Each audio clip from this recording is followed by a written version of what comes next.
लेकिन मैंने साफ कह दिया था कि कानून अपना काम करेगा और कानून ने अपना काम किया। लोगों को इसका उत्तर मिल गया कि इस मामले में कोई समझौता नहीं किया जा सकता। लेकिन अगर आप ध्यान दीजिएगा कि उस समय जितने तरह के वक्तव्य आए थे, यहां तक कि मेरे ऊपर जो कुछ भी कहा गया, तो आरजेडी के अध्यक्ष माननीय लालू जी ने भी कोई स्पष्ट तौर पर कोई बात नहीं कही। मेरे बारे में जो कहा जा रहा था उसको उन्होंने बिल्कुल इग्नोर किया और उनके बारे में कोई उनकी पार्टी का कह रहा उसके बारे में कहा उसने क्या गलत किया। तो हम लोगों को क्या इतराज है उनकी पार्टी का कोई आदमी उनके बारे में जो कुछ भी बोले। लेकिन हमने इन सब चीजों को झेला है, एक बार नहीं अनेक बार। लेकिन मैंने उस पर ध्यान नहीं दिया और ये मान कर हम चलते थे कि इस प्रकार का गठबंधन है, इसमें ऐसी बातें होंगी। हमारी पार्टी की तरफ से आरजेडी के सुप्रीम लीडर के खिलाफ किसी ने कोई बात नहीं कही। आज जब जिस बात की हम चर्चा कर रहे हैं, पिछले वर्ष जिस प्रकार से बातें हो रही थी, तो हमारी पार्टी के दो वरीय नेता, दो पूर्व अध्यक्षों ने संयुक्त संवाददाता सम्मेलन में जदयू की तरफ से बहुत स्पष्ट बात रखी थी एक बार। लेकिन इसके अलावा हम लोग हर चीज को टॉलरेट करते थे और ये मानकर चलते थे कि गठबंधन चलाने में कई तरह की कठिनाइयां आती, और उन सब चीजों को झेलते हुए हम काम करने में लगे रहे और बिहार के हित में जिस तरह से भी जितनी मेहनत करके काम करना चाहिए हम करते रहे। हमने सामाजिक अभियान चलाया और उसके पूर्व 7 निश्चय को लेकर उसकी कार्य योजना तैयार करवाई। उसके क्रियान्वयन को हम हर जिले में जाकर देखे और जब हमने शराबबंदी की घोषणा की और उसको लागू किया तो उसके हर पहलू पर हमने समीक्षा की, कमिश्नरी वाइज घूमते हुए और दूसरी बार निश्चय यात्रा के दौरान हर जिले में। और हम जनप्रतिनिधियों से भी फीडबैक लेते थे कि आप बताइए कि इसमें कहाँ क्या कठिनाई आ रही है। ये सब हम काम करते हैं। और पिछले 2 महीना पहले, 2.5 महीना पहले तो हमने उसको और टाइटनिंग किया। इधर उधर से खबर आई और मैं इसके लिए मीडिया को धन्यवाद देता हूं कि उन्होंने कुछ जगहों पर शराब से संबंधित कारोबार के बारे में उजागर किया।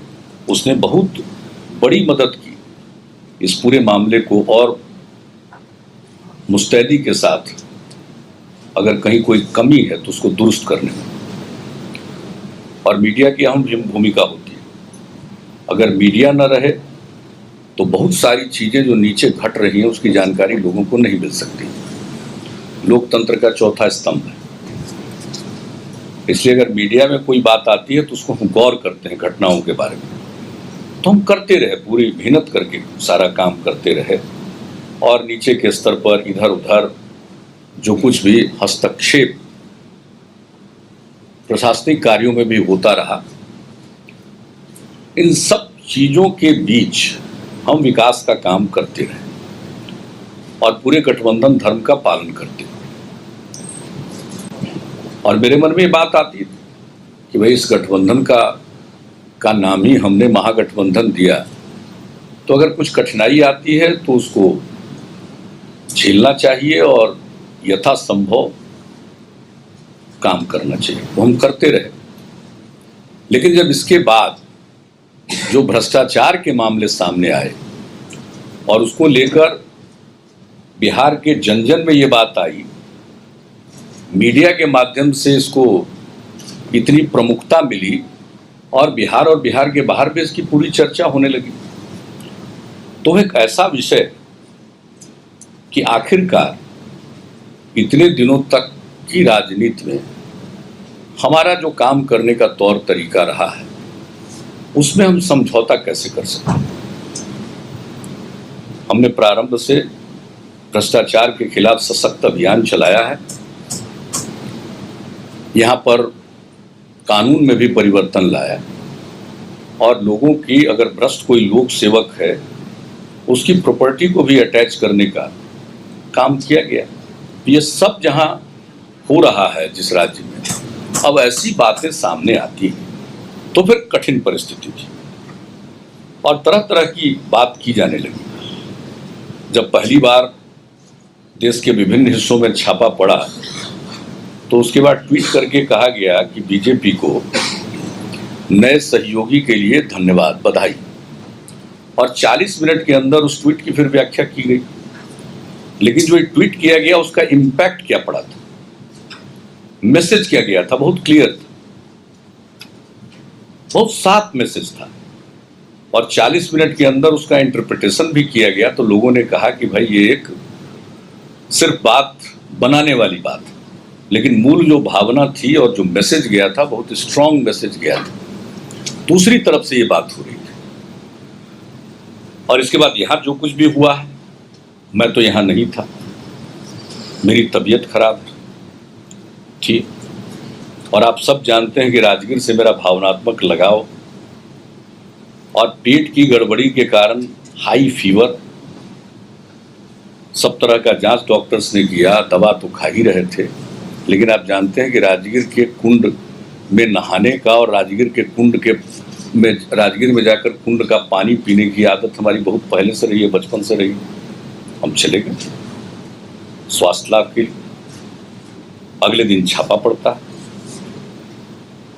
और मुझे वहां जानकारी दी जाती। आप में से कई लोग वहां पहुंच भी गए। मैं क्या बात कर सकता था, हमारी तो किससे बात हो नहीं रही थी। लेकिन तरह तरह के कयास लगाए जाने लगे। लेकिन फिर भी जब हम यहाँ वापस लौट कर आए तो मेरी बात भी हुई। लालू जी से भी एक बार नहीं कई बार बातचीत हुई और मैंने हर बार यही कहा कि भाई जो आरोप लगे हैं, जो सीबीआई ने केस रजिस्टर किया है, तो उसके मामले में स्पष्ट कर देना चाहिए, तथ्यगत उसके बारे में स्पष्टीकरण देना चाहिए, उसका एक जवाब देना चाहिए। तो इससे आम जनमानस में बेहतर प्रभाव जाएगा और हम लोगों के लिए भी बेहतर होगा, ताकि हम लोग भी इस बात को कह सकें। लेकिन जो समाचार पत्रों में जो केस रजिस्टर किया गया उसे आप FIR जो मानते हैं, जो भी मानते हो, वो सारी बातें आई है, उसके मद्देनजर तो स्पष्ट करना ही चाहिए। सारी बात चलने लगी कि इस्तीफा क्यों नहीं ले रहे हैं, इस्तीफा क्यों नहीं ले रहे हैं। मैं जानना चाहता हूं कि पिछले 20-21 दिनों में बिहार और बिहार ही नहीं, देश भर के मीडिया में जो ये बात आती थी और सीधे क्वेश्चन मार्क मेरे ऊपर था कि भाई इतने दिनों से जो इनका काम करने का तौर तरीका रहा है, भ्रष्टाचार के खिलाफ जीरो टॉलरेंस की बात करते रहे हैं, तो ऐसी स्थिति में ये क्या करेंगे। ये सारे प्रश्न तो उठ रहे थे। हमारे पार्टी की मीटिंग तो 2 जुलाई को हुई थी, स्टेट एग्जीक्यूटिव की मीटिंग। उसमें लिए गए निर्णय के फॉलो अप में 11 जुलाई को एक मीटिंग थी जिसमें स्टेट एग्जीक्यूटिव के अलावे विधानमंडल दल के सभी सदस्य और जो उम्मीदवार पिछले चुनाव में, विधानसभा के चुनाव में उम्मीदवार थे, उन लोगों को भी बुलाया गया था। जिला अध्यक्ष भी थे, हमारे जितने प्रकोष्ठ हैं उनके अध्यक्ष को भी बुलाया गया था। और संगठन संबंधी बात पूरी होने के बाद जो लोगों को बाकी अगर कोई बात अन्यान्य में कुछ कहना हो तो लोग कहना शुरू करते हैं। तो हमारे पार्टी के अंदर 29 लोगों ने अपनी बात रखी उसके बाद, और एक के बाद एक सब लोगों ने इस बात पर प्रकट किया कि हम लोगों की जो नीति रही है उससे हम लोगों को अलग नहीं हटना चाहिए। ये पूरी मीटिंग में ये हमारे पार्टी के लोगों का विचार था। तो हमने मीटिंग को कंक्लूड करते हुए, सारी बातों की चर्चा करते हुए, उसके बाद हमने कहा कि हम तो यही चाहेंगे कि लोग इस बात का स्पष्टीकरण दे दें, एक्सप्लेन कर दें, जो भी आरोप लगे हैं उसके बारे में तथ्यगत ढंग से बिंदुवार जवाब दे दें, यही बेहतर होगा। और हम लोगों की पार्टी से इतना ही कहा गया। अब उसका भी उत्तर क्या आया और किस तरह से मजाक उड़ाने लगा कि भाई ये सीबीआई के हैं, ये क्या है। हमने ये तो नहीं कहा कि जेडीयू के सामने या मेरे सामने स्पष्टीकरण देना चाहिए। हमने तो कहा आम जनता के सामने स्पष्ट कर देना चाहिए कि बात क्या है, मामला क्या है, तथ्य क्या है।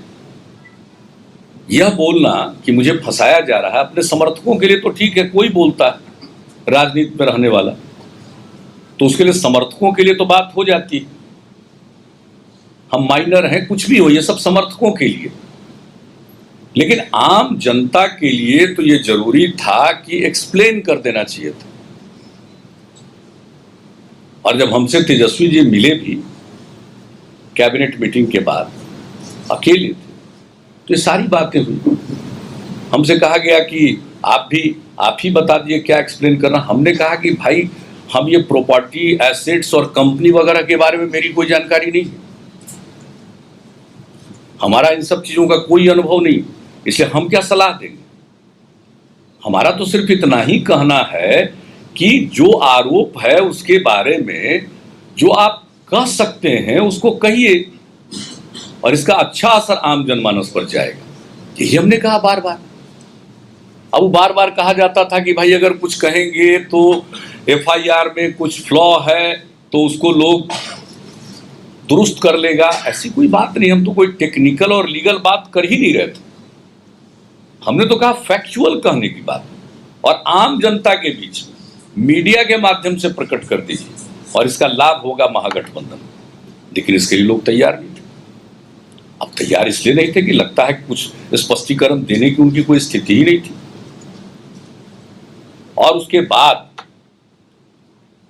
हम लोगों के पार्टी के लेजिस्लेचर पार्टी की मीटिंग नहीं थी पहले से, लेकिन यह था कि 26 को होगा कि 27 को होगा, ये तय नहीं था। लेकिन जब 26 तारीख को आरजेडी की लेजिस्लेचर पार्टी की मीटिंग हुई दिन में 12 बजे, और जो बात सामने आई तो जब अखबार में आ गया 25 तारीख को कि उनकी मीटिंग होने वाली है 12 बजे, तब फिर हमारे पार्टी के चीफ व्हिप इन लोगों ने कहा, हमने कहा आप भी 26 की शाम में बुला लीजिए, तो कम से कम स्थिति भी तो स्पष्ट हो जाएगी। दिन के उनकी मीटिंग के बाद जो उनकी बात सामने आएगी उस रोशनी में हम लोग अपने पार्टी में डिस्कस करेंगे, और इसलिए सामने मीटिंग रख दी गई। अब जो बात आई उस दिन लेजिस्लेचर पार्टी के बाद, वह भी वही पुरानी बात आई। हम तो इस्तीफा मांग नहीं रहे थे, इस्तीफा नहीं देंगे। मीडिया में बात जरूर आ रही थी देना चाहिए, बहुत लोग मांग कर रहे थे, वो एक अलग बात। लेकिन उसके बाद और स्पष्टीकरण के बारे में भी कह दिया, जो भी कहना होगा हम लोग उपयुक्त स्थल पर कहेंगे। तो ये कुल मिलाकर स्थिति यह आ गई कि साहब इसके बाद असेंबली का सेशन होने वाला है, और अब तो हम लोगों को निर्णय लेना पड़ेगा। और जो मैंने कहा 11 जुलाई की बैठक में, जिसका हमने आपको जिक्र किया, state executive, legislature party, district presidents, हमारे सारे प्रकोष्ठ के अध्यक्ष, और जो पिछले चुनाव में जीत नहीं सके लेकिन हमारे उम्मीदवार थे, वे भी आमंत्रित। और उस मीटिंग में लोगों ने हमको ऑथोराइज किया, आप जो डिसीजन लीजिएगा हम लोग आपके साथ हैं और आपको निर्णय लेना चाहिए। और लोगों ने जो अपनी बात रखी थी, जिसका मैंने जिक्र कर दिया, वैसा था, मुझको लोगों ने ऑथोराइज किया हुआ था। और तब जब लेजिस्लेचर पार्टी की मीटिंग हमने बुला ली और पूरी स्थिति हुई 6 बजे, उस मीटिंग में हमने फिर से सारी बात रख दी कि यह स्थिति आई है। और अब मेरे मन में यह बात आ गई है कि भाई अब हम इस सरकार को नहीं चला सकते, इसलिए मैं त्याग पत्र देना चाहता हूं।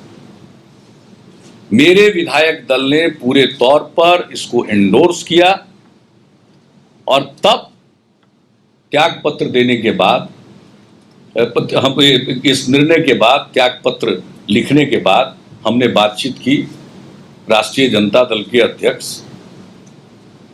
श्री लालू प्रसाद जी से, और हमने बात की कांग्रेस के बिहार के प्रभारी श्री सीपी जोशी जी से, जो कि हमेशा जब भी महागठबंधन बना उस दौर में सीपी जोशी जी ही कांग्रेस के केंद्रीय नेतृत्व की तरफ से आते थे।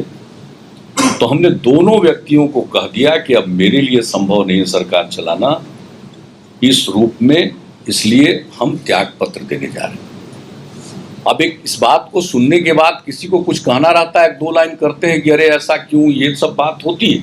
लेकिन हमने दृढ़तापूर्वक ये कह दिया कि अब इतने दिनों तक हमने इंतजार किया, 20 महीना से भी ज्यादा हो गया, 1/3 से भी ज्यादा समय हमने चला दिया। 3 दल का महागठबंधन है, अब हमसे संभव नहीं है, इसलिए हम जा रहे हैं त्याग पत्र में। और इसके बाद हम गए महामहिम राज्यपाल महोदय के यहाँ, त्याग पत्र हमने दे दिया और बाहर आकर के हमने अपनी बात आप सब लोगों को कह दी। और उसके बाद हम लौट करके आए तो बीजेपी के शीर्ष नेतृत्व की तरफ से यह प्रस्ताव आया कि हम लोग पूरे तौर पर आपके साथ हैं और संयुक्त रूप से सरकार बनाइए, हम लोग सरकार में भी शामिल होंगे, सब कुछ हो। ये सारी बातें जब आई शीर्ष स्तर से, तो ये सारी बातें हालांकि होने के बाद तुरंत प्रधानमंत्री महोदय ने ट्वीट भी किया, हमने उत्तर भी दे दिया, लेकिन ये जब बात आई तो हमने अपने लेजिस्लेचर पार्टी में ये बात रख दी।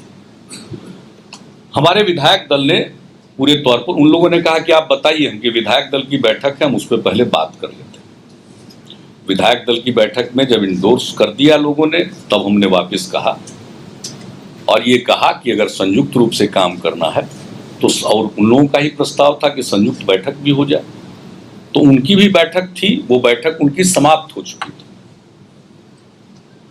तो यहां आने में उन लोगों को घंटा भर से भी ज्यादा लगा, क्योंकि उन्होंने अपनी बैठक समाप्त कर दी थी। तो फिर सब लोगों को बुलाया और यहां पर संयुक्त बैठक हुई और यह निर्णय हुआ, नेता निर्वाचित हुए, मीटिंग बाजाबता फॉर्मल हुई और उसके बाद ये तय हुआ कि हम लोग चलकर महामहिम राज्यपाल महोदय के यहाँ जाकर सरकार बनाने का दावा पेश करें। उस दिन महामहिम राज्यपाल महोदय की तबीयत कुछ खराब हो गई थी, वो IGIMS में गए हुए थे, तो जब तक वो IGIMS में लौटते नहीं तब तक तो उनसे मिल नहीं सकते थे। जब वो लौटे उसके कुछ ही समय के बाद हम सब लोग गए, मिले, उनके सामने रखा, उन्होंने दावे को स्वीकार करते हुए सरकार बनाने का निमंत्रण दिया और ये हुआ, तय हुआ कि कल सुबह 10 बजे सरकार का शपथ ग्रहण होगा। वो हुआ और उन्होंने 2 दिन का समय दिया विश्वास मत हासिल करने के लिए। 48 घंटे का समय 2 दिन का मिला, 1 दिन के अंदर हम लोगों ने विश्वास मत हासिल किया और तब मंत्रिमंडल का विस्तार हुआ। तो ये है पूरी कहानी। बहुत लोगों को लगता है कि ये बहुत सेटल्ड था, सब कुछ तय था। अब वो आप सोचिए, घटनाएं इतनी तेजी से घटी हैं और यह सब कुछ हुआ, तो ऐसी स्थिति में जो भी निर्णय हुआ, और हम तो देखते थे अपने पार्टी के लोगों का विचार, सुनते रहते थे, लोग उबे हुए थे। और कल मैं बताता हूं, सबसे पहले हमारे पार्टी के अल्पसंख्यक प्रकोष्ठ की बैठक यहां थी। 1000 से ज्यादा हमारे अल्पसंख्यक प्रकोष्ठ के साथी आए। प्रखंड स्तर पर जो अल्पसंख्यक प्रकोष्ठ के अध्यक्ष हैं वो अभी आए थे, और जिला स्तर पर और सारे लोग। और जो हमने लोगों का मूड देखा, भाई हम तो एनडीए में भी पहले थे, उस समय से लोग साथ थे, वो अपनी भूमिका देखते थे, समाज में प्रेम और सद्भाव स्थापित करने के लिए, अल्पसंख्यकों के कल्याण के लिए जो काम किया, तो सब के सब लोग बिल्कुल ही इस बात से खुश थे। तो जो हमारी पार्टी की इकाइयां हैं उसमें इस बात को लेकर प्रसन्नता है कि यह हुआ। और आज तक अब जब ऐसा होता है तो हमको मालूम है, अगर हम चुपचाप झेलते रहते तो हमें तो जवाब देना पड़ता कि भ्रष्टाचार के मामले में आपका क्या रवैया। और हम जानते थे अगर दूसरा निर्णय लेंगे तो लोग कहेंगे महागठबंधन था, और सेकुलरिज्म की बात लोग